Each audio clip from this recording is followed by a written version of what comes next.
বিনা খরচে প্রবাসীদের মরদেহ দেশে আনার উদ্যোগ নেওয়া হবে বলে জানিয়েছেন প্রবাসী কল্যাণ ও বৈদেশিক কর্মসংস্থান মন্ত্রণালয়ের প্রতিমন্ত্রী নুরুল হক নূর। মঙ্গলবার প্রবাসী কল্যাণ ভবন প্রাঙ্গণে প্রবাসীদের মরদেহ বিমানবন্দর থেকে নিজ নিজ বাড়িতে বিনামূল্যে প্রেরণের জন্য ওয়েজার্নাস কল্যাণ বোর্ডের 2টি ফ্রিজিং অ্যাম্বুলেন্স উদ্বোধন অনুষ্ঠানে তিনি একথা বলেন। প্রতিমন্ত্রী বলেন, এরই মধ্যে 3টি গাড়ি আছে, আরও 2টি যুক্ত হয়েছে। এর ফলে প্রবাসীদের মরদেহ দ্রুততম সময়ে পৌঁছানো সম্ভব হবে। এ সময় নুরুল হক নূর জানান, প্রবাসীদের মরদেহ বিনা খরচে দেশে আনার উদ্যোগ নেবে প্রবাসী কল্যাণ মন্ত্রণালয়। প্রতিমন্ত্রী আরও বলেন, মরদেহ আসা মাত্রই 30 থেকে 35 হাজার টাকা দেওয়া হয়। জনশক্তি, কর্মসংস্থান ও প্রশিক্ষণ ব্যুরোর রেজিস্ট্রেশন করে প্রবাসে গেলে 13 লাখ টাকা দেওয়া হয়।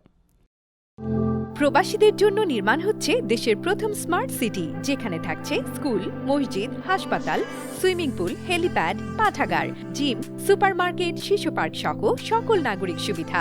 মাত্র 30 লাখ টাকা বিনিয়োগে মিলছে আকর্ষণীয় ফ্ল্যাট।